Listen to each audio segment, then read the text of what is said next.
오늘의 주요 뉴스입니다. 박삼구 금호아시아나 회장이 주주총회를 하루 앞두고 사퇴를 선언했습니다. 대한항공 조양호 회장에 이어 하루 사이에 양대 국적 항공사 회장이 연이어 물러났습니다. 김의겸 청와대 대변인이 지난해 16억 원의 빚을 지고 25억 원이 넘는 재개발 건물을 매입해 논란이 일고 있습니다. 야당은 물론 여권에서도 사퇴론이 제기되고 있습니다. 지난달 발생한 스페인 주재 북한 대사관 습격 사건은 첩보 영화를 방불케 할 정도로 치밀하게 준비되고 실행된 것으로 드러났습니다. 습격을 주도한 반국단체 자유조선은 오늘 홈페이지를 통해 김정은 정권을 뿌리째 흔드는 것이 목적이라고 밝혔습니다. 법무부 소속 공익 법무관 2명이 김학의 전 법무부 차관의 출국 금지 여부를 사전에 조회했던 사실이 드러났습니다. 법무부는 누구의 요청을 받았는지 파악하기 위해 감찰에 착수했습니다. 박지원 민주평화당 의원이 2013년 3월 초 경찰 고위 관계자에게서 김학의 동영상을 받았다고 밝혔습니다. 당시 경찰 수사팀보다 동영상 입수 시점이 빨라 경찰이 일부러 수사 기밀을 유출했다는 의혹이 제기됐습니다. 이르면 올해부터 우리나라의 사망자가 출생자보다 많아지는 인구 자연 감소가 시작될 것이라는 충격적인 전망이 나왔습니다. 예상을 뛰어넘는 출산율 감소가 원인입니다.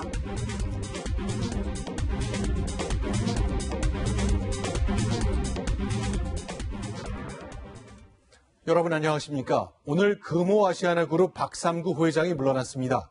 경영 실패와 부실 회계에 대한 책임을 진다는 뜻입니다. 어제는 조양호 대한항공 회장이 대표이사직을 상실했는데요. 공교롭게도 하루 간격으로 사회적 물의를 일으킨 양대 항공사 총수가 물러났습니다. 첫 소식 조현선 기자입니다. 박삼구 금호아시아나그룹 회장이 경영 일선에서 퇴진하겠다고 밝혔습니다. 최근 주력 계열사인 아시아나항공이 회계감사에서 비적정 의견을 받으면서 그룹 전체를 어려움에 처하게 한 책임을 지겠다는 겁니다. 이에 따라 박 회장은 그룹 회장직 및 아시아나항공과 금호산업의 대표이사직과 등기이사직에서 모두 물러나게 됩니다. 경영에서 완전히 손을 떼는 겁니다. 퇴진 선언에 앞서 박 회장은 주채권 은행인 산업은행 이동걸 회장을 만나 사퇴 의사를 밝혔습니다. 이 자리에서 박 회장은 아시아나항공 정상화를 위해 자금 지원 등 협조를 요청했다고 알려졌습니다. 이 같은 결정은 내일 예정된 아시아나항공 주주총회를 앞두고 나온 것이어서 어제 조양호 대한항공 회장이 주총에서 대표이사직을 상실한 것이 영향을 줬다는 분석도 나옵니다. 박 회장은 오늘 그룹 임직원들에게 보내는 글을 통해 주주와 채권자에 대한 책임을 다하기 위한 퇴진이라며 고객 신뢰와 재무적 안정을 위한 과제를 남기게 돼 안타깝다고 밝혔습니다. 금호아시아나그룹은 당분간 전문 경영인인 이원태 부회장 중심으로 비상 경영 체제를 가동합니다. 또 빠른 시일 내 외부 인사를 회장으로 영입할 계획입니다. 채널A 뉴스 조현선입니다. 네, 이제 관심은 한 번 더 조양호 대한항공 회장의 거취에 쏠리게 됐습니다. 대한항공은 아직 아무런 입장을 내놓지 않고 있는데요. 이런 가운데 내일은 대한항공의 최대 주주인 한진칼의 주주총회가 열립니다. 다시 표 대결이 예상되는데 어떤 전망이 나오는지 이현수 기자가 짚어봤습니다. 한진칼 주주총회의 최대 관심사는 조양호 한진그룹 회장의 오른팔로 불리는 석태수 대표의 연임 여부입니다. 한진칼의 2대 주주인 행동주의 사모펀드 KCGI가 석 대표의 연임을 반대하고 있기 때문입니다. KCGI 측은 석 사장이 파산한 한진해운을 지원해 한진그룹 전체의 신용등급 하락을 야기했다고 주장했습니다. 또 하나 주목해야 할 점은 국민연금이 제안한 이사 자격 강화 안건입니다. 안건이 통과되면 횡령 배임 혐의로 재판 중인 조 회장은 또다시 대표이사 자리에서 물러날 수 있습니다. 국민연금 지분이 6.7%에 불과해 출석 주주 3분의 2 동의 요건을 충족하긴 어려울 것이란 전망이 우세합니다. 하지만 국민연금의 압박이 계속 이어진다는 경고의 의미가 담겨 있어 한진그룹 측이 가볍게 볼 수는 없습니다. 업계는 조 회장의 한진칼 대표이사 임기가 만료되는 내년을 더 주목하고 있습니다. 지배구조에 관련된 분수령은 내년 3월에 주총이 더 가깝다 이렇게 생각합니다. 그 시점이 다가올수록 이제 행동주의가 미치는 영향이 더 커질 것 같거든요. 국적항공사의 또 다른 축인 아시아나 박삼구 회장의 퇴진으로 조양호 대한항공 회장의 거취가 더욱 주목받고 있습니다. 채널A 뉴스 이현수입니다. 네, 지금 보시는 것은 김의겸 청와대 대변인이 작년 여름에 사들인 서울 흑석동의 2층 상가 건물입니다.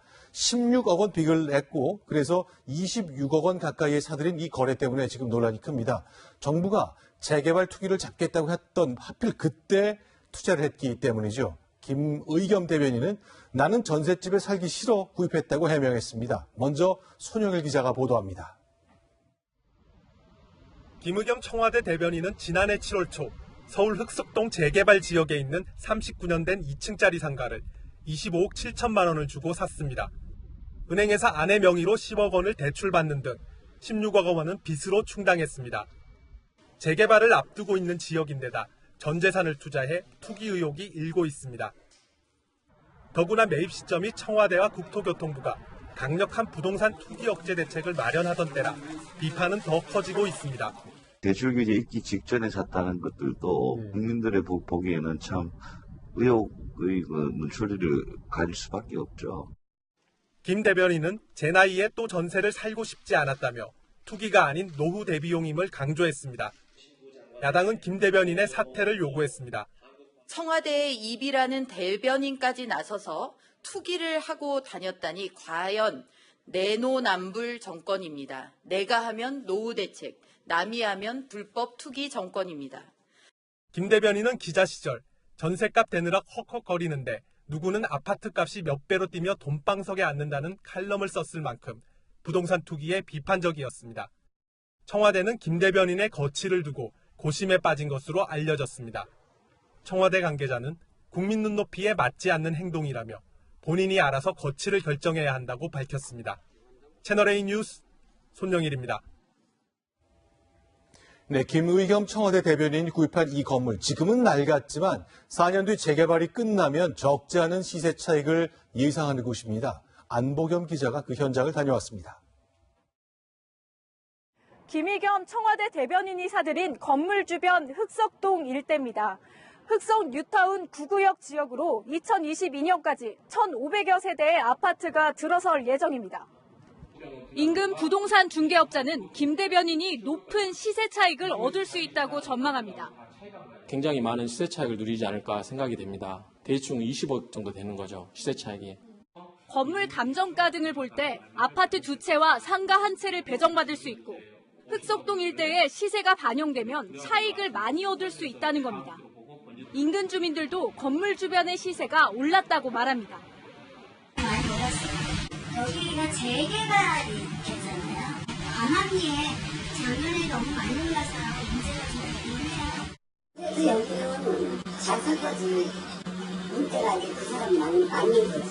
여기서 어쩔 수 없이 내놔야 되는 상황으로 내놓은 전 건물주 측은 가정사와 관련된 문제 때문에 팔았다고 말했습니다. 이거 오르고 하는 거 뻔히 아는데 집안 사정으로 해서 내놨다고 팔았다고. 부동산 중개업자는 재개발되면 고등학교도 신설된다며 김 대변인의 건물은 투자하기 좋은 부동산이었다고 말했습니다. 채널A 뉴스 안보겸입니다. 네, 전 재산이 10억 원 안팎인 김의겸 대변인은 26억 원짜리 상가를 샀습니다. 16억 원 빚을 냈으니 이 상가에 이른바 올인한 것이죠. 이 투자에 성공할 것이라는 확신이 없었다면 흔히 보기는 어려운 투자 방식입니다. 이어서 박민우 기자입니다. 김의겸 청와대 대변인이 매입한 흑석동 2층 상가의 가격은 25억 7천만 원. 은행에서 10억 원의 대출을 받았는데 상가 임대보증금 2억 6,500만 원에 개인 채무 3억 6천만 원을 합하면 빚이 16억 원이 넘습니다. 나머지 돈은 청와대 관사로 이사하고 돌려받은 기존 집 전세 보증금 4억 8천만 원과 교사였던 아내의 퇴직금 2억여 원, 예금으로 충당했습니다. 유지 비용도 만만치 않습니다. 은행 대출과 개인 채무만 해도 13억 6천만 원인데 금리를 연 4%로 가정하면 매달 450만 원이 넘는 돈을 이자로 내야 합니다. 상가에서 받는 월세만으로는 이자의 절반도 감당하지 못합니다. 그래서 이사를 약간 금리는 상당히 되겠죠. 하나에 70%. 1급 공무원인 청와대 대변인 연봉은 1억 원 수준인 것으로 알려져 월급의 절반가량을 이자로 내고 있는 것으로 보입니다. 김 대변인은 은행 대출금을 상환할 방법이 있다면서도 사적인 문제라 답변할 수 없다고 말했습니다. 큰 이자 부담까지 감수하며 39년 된 상가를 매입한 김 대변인에게 의혹의 시선이 집중되고 있습니다. 채널A 뉴스 박민우입니다. 네, 관련된 이야기 청와대 취재하는 정치부의 조아라 기자와 이어가겠습니다. 자, 어서 오십시오. 자, 지금 쭉 리포트 저희가 보여드렸는데요. 네. 자, 어떤 점이 큰 틀에서 어떤 점이 문제가 되는 겁니까? 네, 김의겸 대변인 이 10억 원 대출은 물론 지인에게 빌린 돈까지 끌어모아서 재개발 지역에 있는 상가를 매입했죠. 이 무리해서 매입한 것을 두고 투기가 아니냐는 의혹이 나오고 있는 겁니다. 자, 여러 가지 규제도 있었습니다만 이제 하나씩 좀 짚어봤으면 좋겠습니다. 네. 논란되는 게 어떤 게 있습니까? 네, 일단 문재인 정부는 출범 초기부터 부동산 투기 규제에 힘써왔죠. 그런데 문 대통령의 메신저 역할을 하고 있는 김의겸 대변인이 투기 논란에 휩싸인 것은 부적절하다는 겁니다.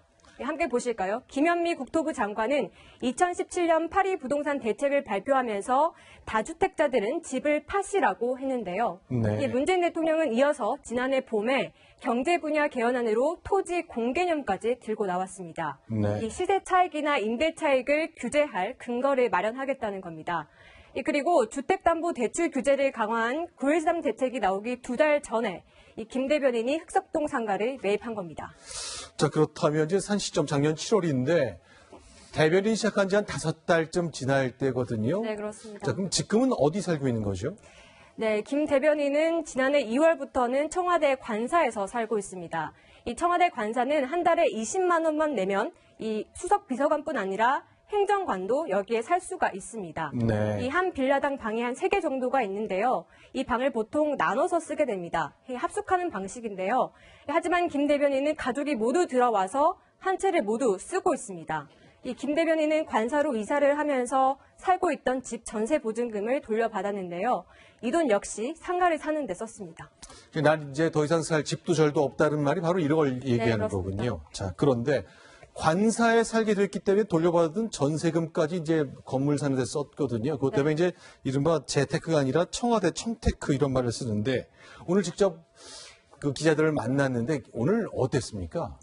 네, 김 대변인 매우 곤혹스러운 표정을 지었는데요. 그러면서도 할 말은 했습니다. 이 김의겸 대변인은 투자 고수라는 표현에 동의하기가 어렵다면서 네. 이 나이에 또 나가서 전세를 살고 싶지는 않았다. 이렇게 해명을 했습니다. 네. 한마디로 흑석동 상가 매입은 재개발이 될 경우에 이 아파트 입주권을 얻어서 본인이 살기 위한 것이지 투기를 위한 건 아니라고 강조를 한 겁니다. 우리 정책과 달라서 조금 송구하다 그런 말은 하지 않았다는 설명 같군요. 네. 자, 그렇다면 자유한국당은 이 흑석동 현장까지 갔는데 정당, 정치권도 이것 때문에 시끌시끌했죠. 네, 특히 야권은 맹공을 퍼붓고 있습니다. 이 자유한국당은 오늘 오후 흑석동 상가를 직접 살펴봤는데요. 이렇게 얘기했습니다. 한번 들어보시죠. 개발되는 정보가 새인 것은 아닌지 거기에 대해서 운영위원회와 국토위원회의 소집을 통해서 샅샅이 밝히도록 할 것입니다. 네, 그리고 네. 또 민주평화당은 김 대변인의 기민하고 과감한 투기 실력이라면서 낮에는 서민을 대변하고 밤에는 부동산 투기를 한다고 비판했습니다. 네, 여기까지 듣겠습니다. 지금까지 정치부의 조아라 기자였습니다. 고맙습니다. 가수 승리가 불법 촬영물 유포 혐의로 추가 입건됐습니다. 성매매 알선 혐의도 실체가 드러나고 있는데요. 횡령, 배임, 탈세 혐의로 내사까지 받고 있어 그야말로 첩첩산중입니다. 더구나 앞선 해명들 역시 거짓말로 탄로나고 있는데요. 먼저 사공성근 기자의 보도입니다. 이른바 승리 카톡방에서 성관계 동영상 등이 유포된 사실과 관련해 승리는 그동안 관련성을 부인해왔습니다. 승리는 앞선 경찰 조사에서 오히려 정준영에게 불법 촬영물을 대화방에 올리지 말아라, 저질스럽다며 말렸다고 주장했습니다. 불법 촬영물 공유한 적 있습니까? 하지만 경찰 조사 결과는 달랐습니다. 승리 역시 불법 촬영 사진을 한 차례 카톡방에 올린 사실을 확인한 경찰은 불법 촬영물 유포 혐의로 추가 입건했습니다. 승리는 경찰 조사에서 유포한 것은 맞지만 사진을 직접 찍진 않았다고 진술했습니다. 경찰은 승리의 일본인 투자자 상대 성매매 알선 혐의를 입증하는 데도 자신감을 드러냈습니다. 경찰 관계자는 지난주 유의미한 진술을 확보했다고 밝힌 수준보다 수사 상황이 앞으로 더 나아갔다고 말했습니다. 이런 가운데 경찰은 가수 정준영의 불법 촬영물 유포 혐의를 3건 더 추가 확인해 모두 11건이라고 밝혔습니다. 가수 최종훈도 불법 촬영물을 모두 3차례 유포한 것으로 확인됐습니다. 채널A 뉴스 사공성근입니다. 승리가 사내이사로 있었던 클럽 버닝썬이 대만인 투자자 린사모의 돈 세탁에 활용됐다는 의혹이 제기됐습니다. 경찰은 이 과정에 탈세가 있었는지도 수사 중입니다. 박건영 기자입니다. 지난해 버닝썬에서 열린 승리 생일 파티에 초대된 대만 여성 린사모. 그다음에 우리 린사모님 정말 감사하고요. 린사모는 버닝썬에서 고가의 술 세트를 시키고 가격을 훨씬 초과하는 돈을 지불한 다음 차액을 돌려받는 방식으로 돈 세탁을 했다는 의심을 받고 있습니다. 보통 스타트 가격이 500, 1000, 2000 세트도 있고 저거 다 먹지도 않는데 맨날 왜 시키지? 버닝썬 회계장부를 분석 중인 경찰은 수상한 돈의 흐름을 발견하고 탈세 여부를 조사 중입니다. 지난해 린사모가 한국에 세운 회사도 이른바 페이퍼 컴퍼니라는 의혹이 제기됐습니다. 린사모가 회사 대표인데 사무실엔 간판도 없습니다. 인근 상인은 40대 중국인 여성의 모습을 기억합니다. 남자 그만 조금 여자한테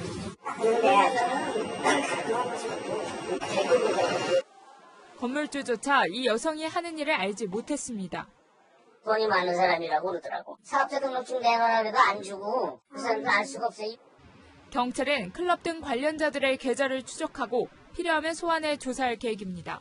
채널A 뉴스 박건영입니다.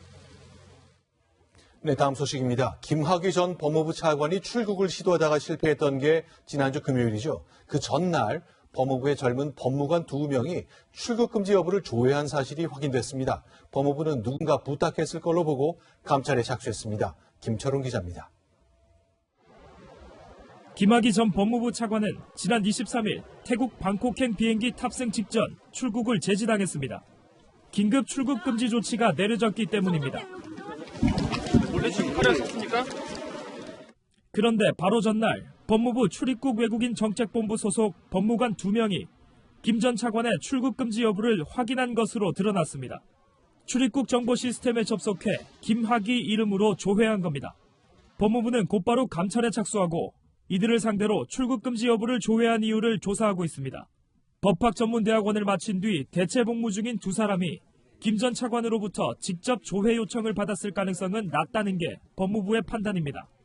김 전 차관 측 인사가 법무관들에게 조회를 부탁했을 가능성이 있다는 겁니다. 앞서 김 전 차관 측은 채널A와 통화해서 방콕행 항공권을 구입하기 전 출국 금지되지 않은 사실을 확인했다고 말했습니다. 채널A 뉴스 김철웅입니다. 네, 김학의 전 차관의 모습이 담긴 동영상이 있습니다. 그 CD의 출처를 놓고 지금 정치권에 공방이 벌어지고 있습니다. 박지원 민주평화당 의원이 2013년 3월 초 경찰로부터 그 영상을 받았다고 밝혔는데요. 그런데 이게 경찰 수사팀이 입수한 날짜보다 박지원 의원이 받은 시점이 더 빠릅니다. 강병규 기자입니다. 황교안 법무부 장관 앞에서 제가 제보받은 동영상 CD를 꺼내서 박영선 후보자가 김학의 동영상의 출처로 지목한 박지원 의원은 2013년 3월 초 경찰 고위 관계자로부터 동영상 CD를 받아 박 후보자와 공유했다고 말했습니다. 제가 3월 초에 경찰 고위 간부로부터 CD 동영상과 녹음 테이프를 그리고 사진을 입수를 했어요. 경찰이 의도적으로 야당 의원에게 줬을 가능성도 내비쳤습니다. 경찰 고위 간부는 경찰에서 하지 않으니까 이걸 가지고 법사위에서 떠들어달라 그런 의미입니까? 그런데 박 의원이 영상을 받은 시점은 김학의 전 차관이 내정되기도 전이고 당시 경찰 수사팀이 영상을 확보한 시점보다 빠릅니다. 경찰 수사팀이 확보하지 못한 영상을 경찰 고위 간부는 갖고 있었다는 얘기입니다. 경찰이 어떤 도움을 받기 위해서 이런 수상임의를 건넨 것인지도 가르쳐 주시기 바랍니다.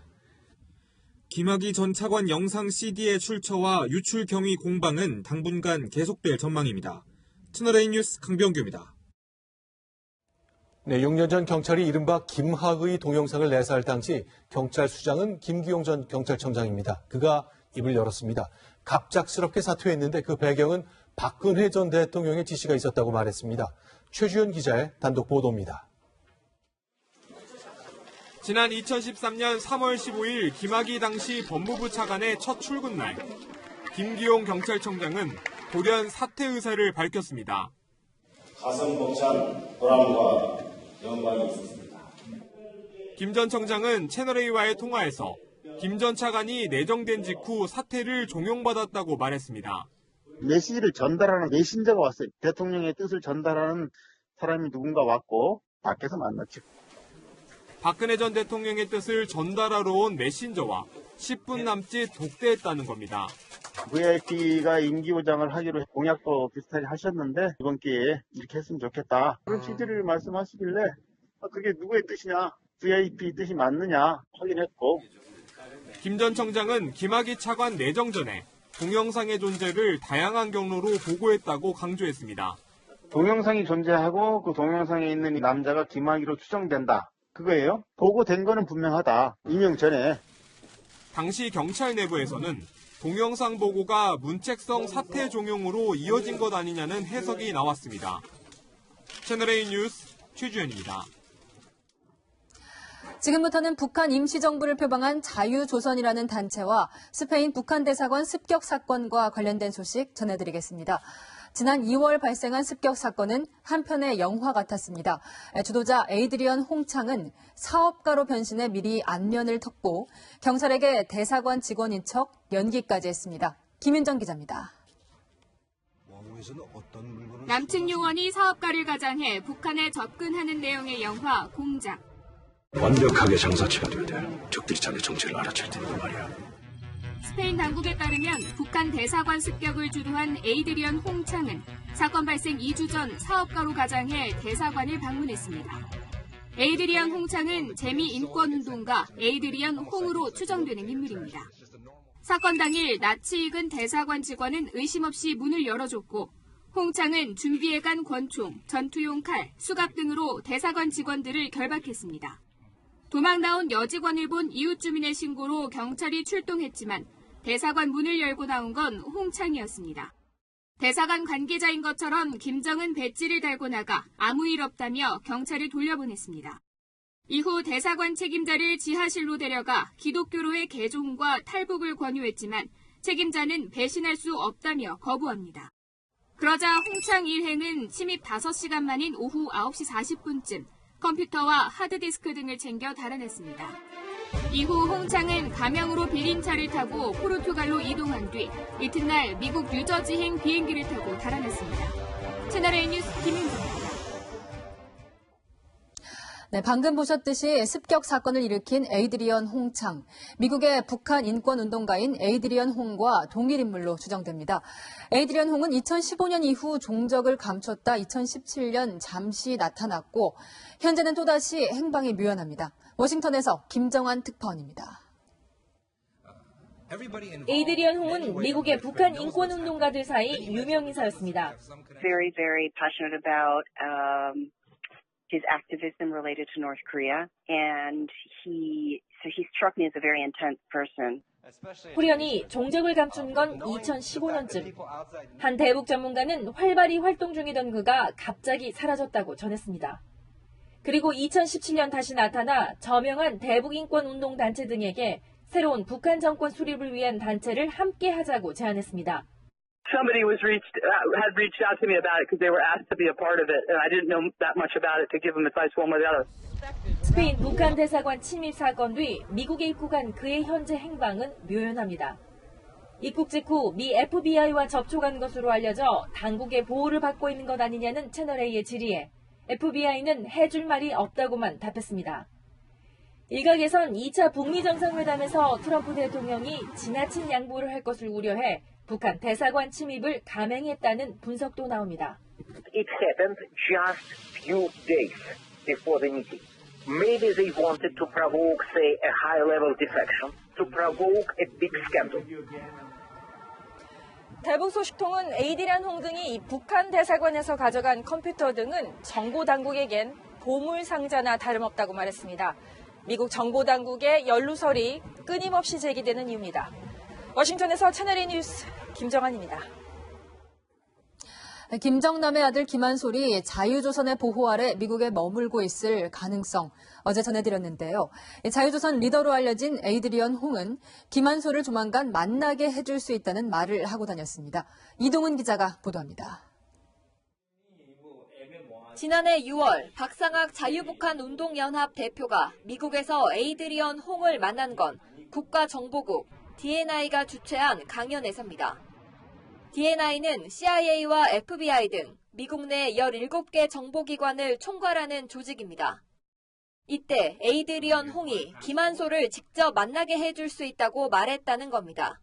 당장 볼 수 있냐고 하니까 무슨 지금 당장 아니래도 며칠만 기다리면 가능하다. 보는 거는 그런 건 문제 없다. 그렇게 얘기한 거죠. 하지만 일정상 맞지 않아 김한솔과의 만남은 성사되지 못했습니다. 박 대표는 김한솔이 어머니, 여동생과 함께 미국 메릴랜드 또는 버지니아에 사는 것으로 안다고 말했습니다. 김한솔이 탈북자나 탈북 단체를 접촉하기 시작하면 북한으로서는 체제 불안 요인으로 인식할 거예요. 대대적인 탄압에 들어갈 수 있다.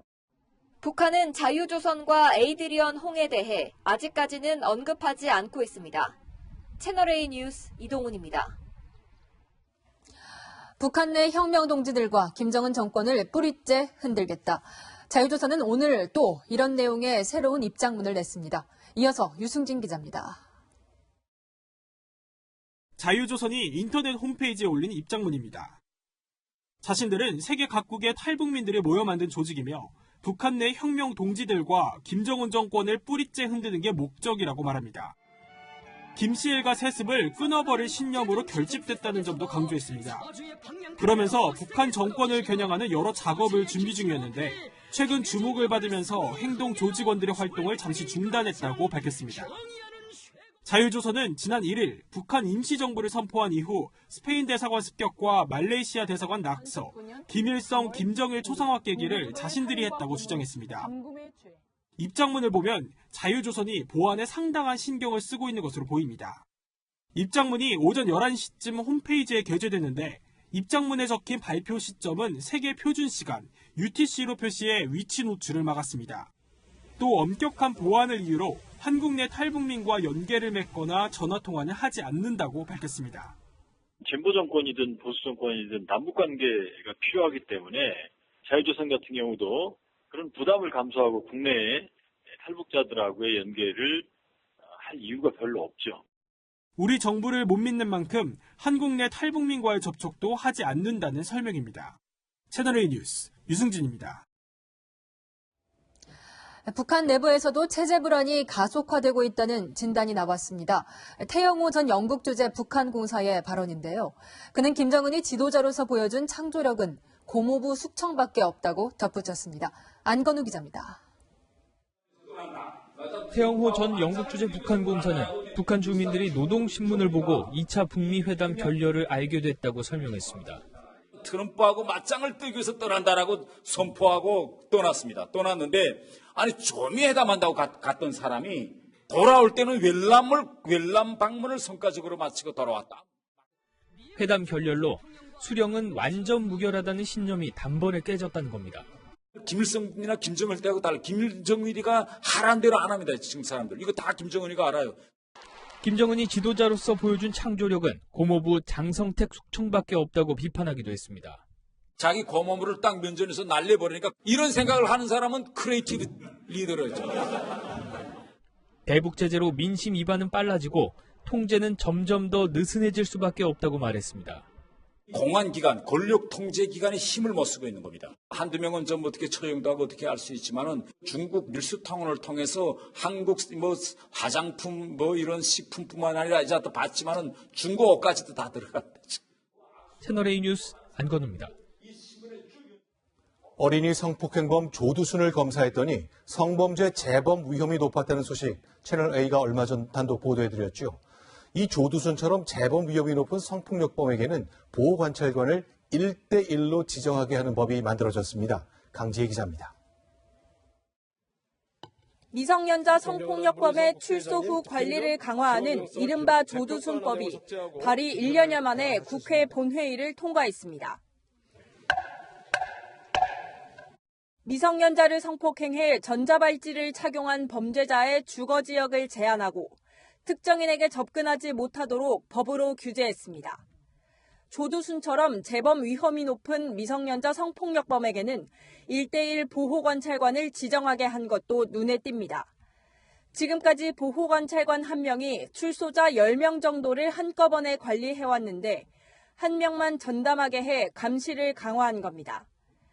보호관찰관은 출소자에게 부착한 전자발찌로 24시간 동선을 감시하고 일주일에 많게는 2-3차례 면담할 수 있습니다. 구체적인 관리 방안은 법무부가 최종 결정합니다. 전자발찌나 전담 보호관찰, 심리치료 이런 것들을 다 병행해서 좀 종합적으로 밀착 관리가 되는 것이 좀 바람직하게 여겨집니다. 조두순법은 국무회의를 거쳐 이르면 다음 달 중순부터 시행되는데 내년 만기 출소하는 조두순에게도 적용될 것으로 보입니다. 채널A 뉴스 강지혜입니다. 네, 건조한 날씨에 강한 바람까지 불면서 산불이 잇따르고 있습니다. 실수로라도 산불을 낸다면 3년 이하의 징역 그리고 3천만 원 이하의 벌금에 처해질 수 있습니다. 배유미 기자입니다. 산 정상이 희뿌연 연기 속에 휩싸였습니다. 시뻘건 불길이 산등성을 타고 번져나갑니다. 진화에 나선 헬기가 연신 물을 쏟아붓지만 불길은 좀처럼 잡히지 않습니다. 밤새 불은 더 번져 인근 주민들은 불안에 떨었습니다. 그래가 이 뒷산에 전부 다 막 펄쩍펄쩍 뛰면 막 불이 막 바람이 머지시기 불었죠. 타고 내려오더라고요. 이렇게 쭉 타고 여기 아파트는 막 빛이 나라고 난리가 났고. 헬기 15대, 소방관 등 1,500여 명이 투입됐고 산불이 난 지 14시간 만에 큰 불길이 잡혔습니다. 15헥타르, 축구장 30개 면적을 태운 뒤였습니다. 불은 쓰레기 더미가 쌓여있던 이곳에서 시작됐는데요. 강한 바람에 불씨가 뒷산으로 옮겨 붙은 겁니다. 소방당국은 마을 주민이 밭에서 무언가를 태우다 불을 낸 것으로 보고 있습니다. 트랙터에 비닐이 감겨가지고 그거를 여러 밑에다가 나서로 빼다가 못 빼니까 토치 갖고 뭐 이렇게 하다 보니까 실수로 산불을 내더라도 3년 이하의 징역 또는 3천만 원 이하의 벌금형에 처해질 수 있습니다. 건조한 날씨에 강한 바람까지 이어지면서 지난 이틀간 전국에서 발생한 산불은 20건. 산림청은 다음 달 말까지 산불 특별기동 단속반을 운영키로 했습니다. 채널A 뉴스 배유미입니다. 네, 늦은 밤 건널목에서 행인을 치고 달아난 뺑소니범이 한 달 만에 붙잡혔습니다. 검거에는 결정적 단서가 있었습니다. 이 뺑소니범 차량에 고장난 안개등이었습니다. 우현기 기자입니다. 신호등에 빨간불이 들어오자 차량이 멈춥니다. 잠시 뒤 오른쪽에서 나타난 SUV 차량이 속도를 줄이지 못하고 건널목 위 행인을 들이받습니다. 뺑소니 있어가지고요. 다친 사람 있어요? 네, 지금 사람 한 명 다쳐서 쓰러져 있어요. 차량은 이곳에서 파란불의 횡단보도를 건너던 보행자를 들이받았습니다. 하지만 운전자는 오히려 속도를 높여 그대로 달아났습니다.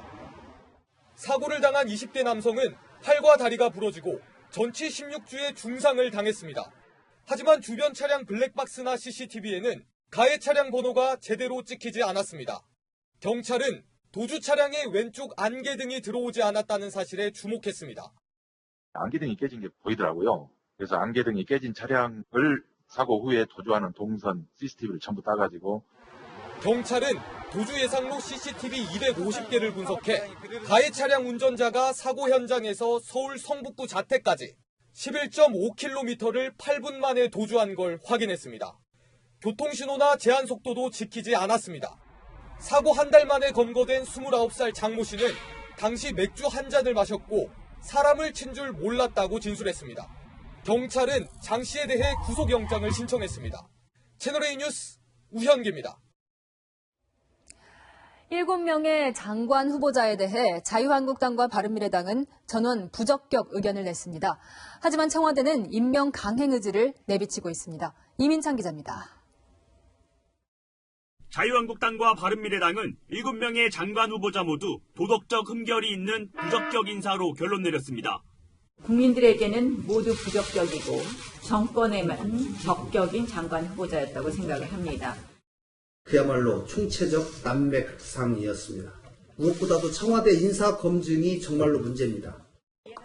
특히 야당 의원과 언쟁을 벌인 박영선 중소벤처기업부 장관 후보자와 막말 논란을 일으킨 김현철 통일부 장관 후보자에 대해선 자진 사퇴를 요구했습니다. 검증 책임자인 조국 대통령 민정수석, 조현옥 인사수석의 사퇴까지 언급했습니다. 한국당은 박 후보자 등 일부 후보자가 허위 자료를 내거나 위증에 가까운 발언을 했다며 검찰 고발도 검토하고 있습니다. 민주평화당은 아내와 함께 해외 출장을 다녀오는 등 도덕성 결여를 이유로 조동호 후보자를 반대했고, 정의당은 부동산 투기 의혹을 받는 진영 최정호 후보자에 대해 우려를 나타냈습니다. 민주당은 발목 잡기라고 맞섰습니다. 정책 검증은 없고 흥신소 청문회, 관험증 청문회만 있었습니다. 청와대는 임명 강행 의지를 내비치고 있습니다.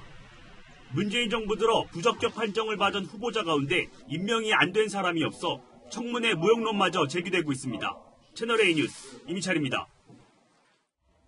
아이를 낳지 않는 초저출산 현상, 어제 오늘 일은 아닙니다.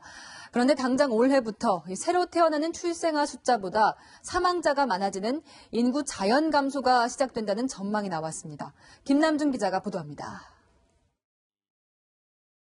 보건복지부 장사 예약 시스템에 있는 서울 근교의 화장장입니다.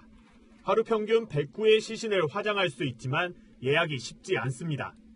못하셔서 사일장 하시거나 아니면 다른 화장장 찾아서 내려가시거나 이러신 경우도 있으시죠? 고인을 떠나보내는 시설은 붐비지만 출생자 수가 급감하면서 아예 분만실을 없앤 산부인과도 있습니다. 실제 올해부터 사망자 수가 출생자 수를 넘어서는 이른바 인구의 자연 감소가 현실이 될 거란 전망이 나왔습니다. 자연 감소 시점을 2029년으로 지목했던 3년 전 전망보다 10년이나 빨라진 겁니다.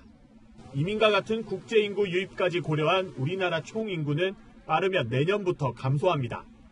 출생이 굉장히 많이 감소한 상황이기 때문에 인구 정점보다는 자연 감소의 시점이 더 많이 당겨진 것이라고 그렇게 보시면 될 것 같습니다.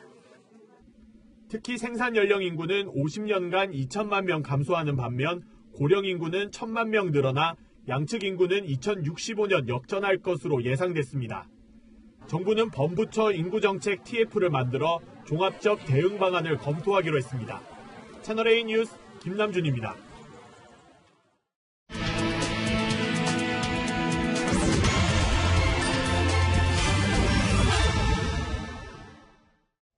네, 지금 보신 대로 인구가 줄다 보니 서울에도 낙후 지역에서부터 빈집이 늘어나고 있습니다. 서울시가 올해 1,000억 원 넘게 예산을 투입했습니다. 빈집을 잘 수리해서 임대주택을 공급하고 있는 건데요. 반응이 냉담합니다. 김유림 기자입니다.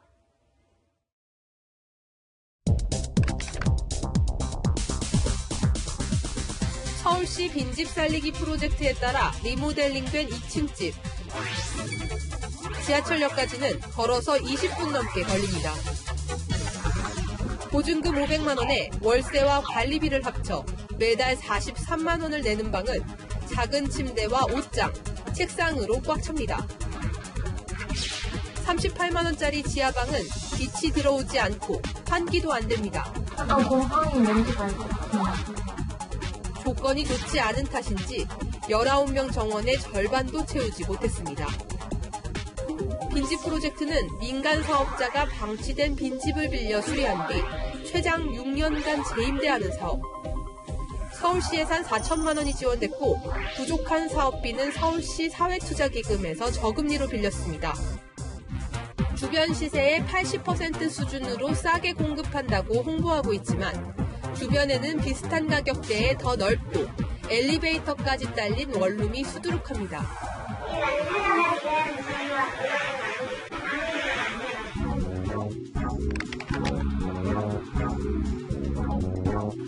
또 다른 빈집 살리기 프로젝트 집은 가파른 언덕을 한참 올라가야 나옵니다.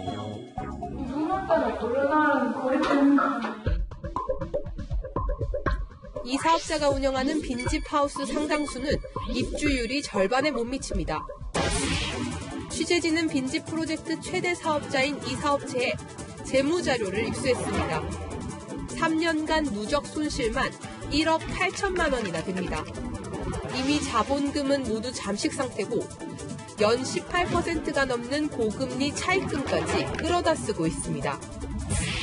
서울시가 운영하는 민간사회주택은 사업자가 재임대하는 전대 사업이어서 확정일자도 받을 수 없고 임차인 보호도 제한적입니다. 벌써부터 보증금을 돌려받지 못했다는 민원이 속출하고 있습니다. 이제 당일날 줘야 되는데 당일날 안 주고 연락도 못 받고 지금 돈을 주기 어려우니까 연체료를 많이 붙여서 줄 테니까 나중에 한 달이나 2달 후에 줘도 되냐. 빈집 프로젝트 수익성이 떨어진다는 지적이 이어지자 서울시는 공공이 제공하는 땅에 민간주택을 짓는 방식을 도입했지만 이 역시 지지부진합니다. 이 사회주택은 지난 10월 완공 예정이었지만 여전히 미완성 상태입니다. 사업자는 서울시에서 연 2%대로 빌린 7억 원을 1년째 못 갚고 있습니다. 이처럼 사회주택업체 16곳 중 절반이 대출을 갚지 못한 채 상환 유예를 신청했습니다. 서울시는 뾰족한 대책이 없습니다. 저희가 가장 크게 고민하고 있습니다. 민간 사업자이기 때문에 저희가 어떤 부분을 강제할 수 있을까는 모르겠어요. 재정 상태나 사업 능력에 대한 면밀한 점검이 부족했다는 내부 고발도 나옵니다. 사회주택업체 대부분이 다 지인들이고요. 영역 품질이 떨어지니까 좀 바꿨으면 좋겠다 의견을 냈더니 묵살하면서 혼을 내고. 취재가 시작되고 서울시는 사회주택 사업 위탁 운영에 대한 특별 점검에 나섰습니다. 땜질식 처방보다는 꼭 필요한 사람들이 안전하게 살 수 있는 공간을 마련하는 방식으로 전면적인 궤도 수정이 필요합니다. 채널A 뉴스 김유리입니다. 미 해안 경비대 함정 버솔프함이 제주도에서 우리 해경과 합동훈련을 벌였습니다. 북한의 불법 환적을 원천 봉쇄하겠다는 의도로 풀이됩니다. 이주은 기자가 다녀왔습니다. 미확인 선박 2척이 서귀포 남방 200해리 지점에서 포착됐습니다. 이들이 불법 마약 거래를 하고 있다는 첩보를 입수한 해경.